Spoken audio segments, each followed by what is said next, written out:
Setting the scene: East Chicago, 1956. The wind howls outside my window tonight, listeners.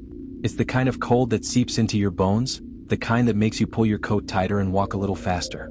But the cold I feel right now isn't just from the winter air, it's from the story I'm about to tell you. A story that begins in a city glittering with neon and humming with the sound of rock and roll, but ends in darkness so deep, so unnatural, that even the police who worked the case couldn't shake the feeling that something otherworldly had taken hold of it. This is the story of Barbara and Patricia Grimes. Chicago, December 1956. The city was alive, juke joints blaring Elvis Presley, diners packed with teenagers in poodle skirts and leather jackets, the scent of cigarettes and cheap perfume thick in the air.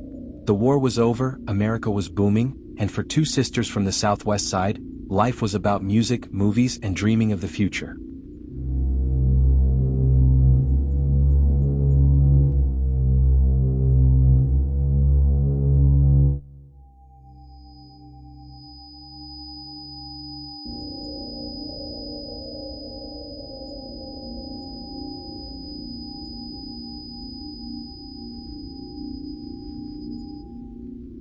Barbara, 15, and Patricia, 13, were inseparable. Bright-eyed, giggling, typical girls of their time, except for one thing. They were obsessed with Elvis. Posters covered their bedroom walls, his records spun endlessly on their turntable, and when Love Me Tender hit the Brighton Theater that winter, they had to see it. Their mother, Loretta, was hesitant. It was cold. It was late. But the girls begged, and finally she relented. "Be home by midnight," she told them. They never made it. But here's the thing, listeners. Something wasn't right before they even left. Barbara had been acting strange for days. Jumpy. Distracted. She told her younger sister she kept feeling like someone was watching her, not just looking but studying her. Patricia laughed it off, but Barbara's unease lingered. And then, on the night of December 28th, as the sisters walked toward the flickering marquee of the Brighton Theater, a shadow detached itself from the alley across the street. A man? Maybe. Or something else. Because when Barbara glanced back, her breath fogging in the icy air, she saw him standing perfectly still under a dying street lamp. Watching.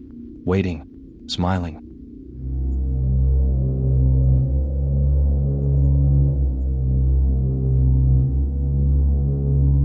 The night they vanished. The Brighton Theater was packed that night. The air smelled of buttered popcorn and hairspray, the screen flickered with Elvis's smoldering gaze, and for a little while, the Grimes sisters were just two more faces in the crowd, lost in the magic of the movies. But when the credits rolled and the lights came up, the real horror began. A ticket vendor later claimed he saw them leave, but not alone. A man, tall and thin, his face obscured by the brim of his hat, followed a few paces behind. He didn't buy a ticket. He didn't speak. He just watched them. And outside, idling at the curb like a predator lying in wait, was a black car. No license plates. No driver visible. Just an open back door inviting as a grave. Witnesses would later argue about what they saw. Some said the girls got into the car willingly, laughing like they knew the driver. Others swore they hesitated, that Barbara looked back one last time, her face pale with fear. Then the door shut. The engine growled. And the car melted into the Chicago night.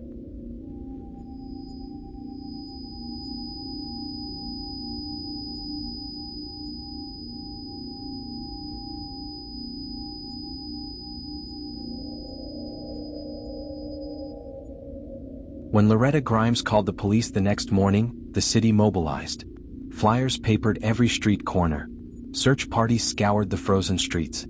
Even Elvis himself made a public plea for their safe return. But the girls were already gone.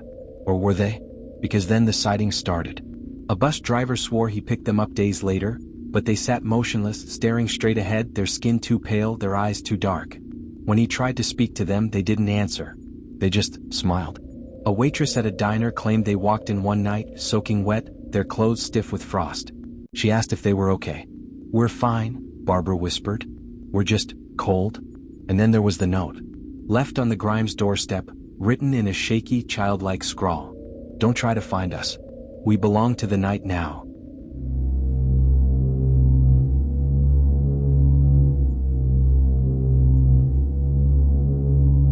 On January 22, 1957, two boys sledding near German Church Road found them. Barbara and Patricia Grimes, lying side by side in the snow, their skin blue with cold, their lips parted like they had been singing. Their bodies showed signs of struggle, bruises, scrapes, but the coroner couldn't determine how they died. No bullets. No stab wounds. Just emptiness. And then there were the burn marks in the snow around them. Not footprints. Not tire tracks. But perfect circles, scorched into the ice like something had landed there. A farmer who lived nearby would later tell police he saw something that night. A pale figure, dancing in the moonlight, its movements too fluid, too wrong to be human. And when he got closer, he realized it wasn't one figure. It was three.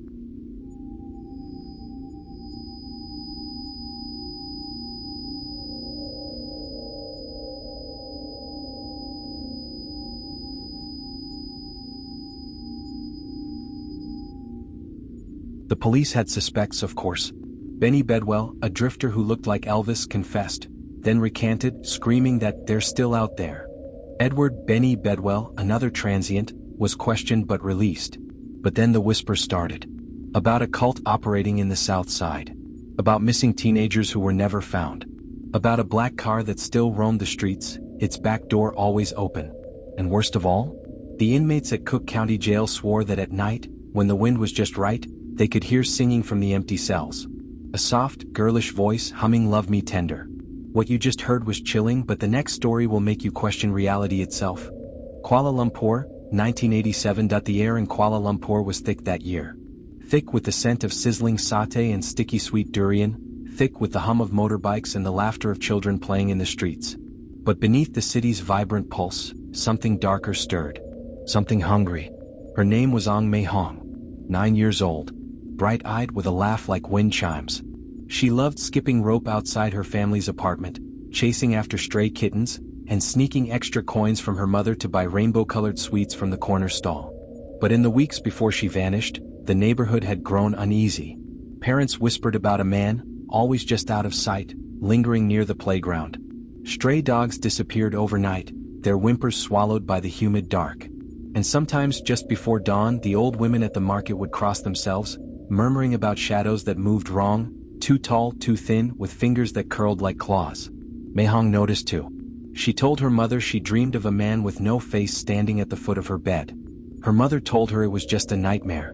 But nightmares don't leave footprints in the dirt outside your window.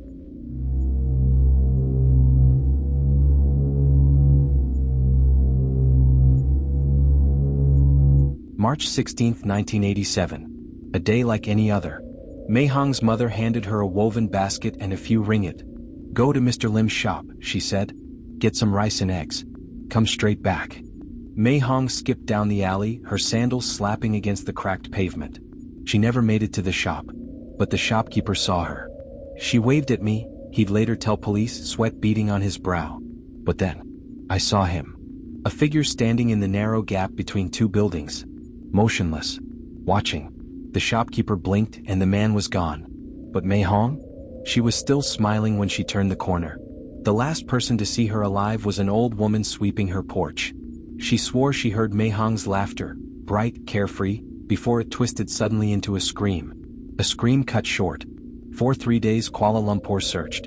Lanterns glowed in the night as neighbors combed the streets, calling her name. Monsoon rains turned the gutters into rushing rivers, but still they looked. And then, a sewer worker, knee-deep in fetid water, saw something pale caught in the reeds. Mei Hong's body, curled like a sleeping child, wedged inside a storm drain barely wider than her small frame. Her clothes were torn. Her tiny hands were scraped raw. And on the concrete above her, deep gouges, claw marks, as if something had tried to dig its way out. But the worst part? The notebook found beside her.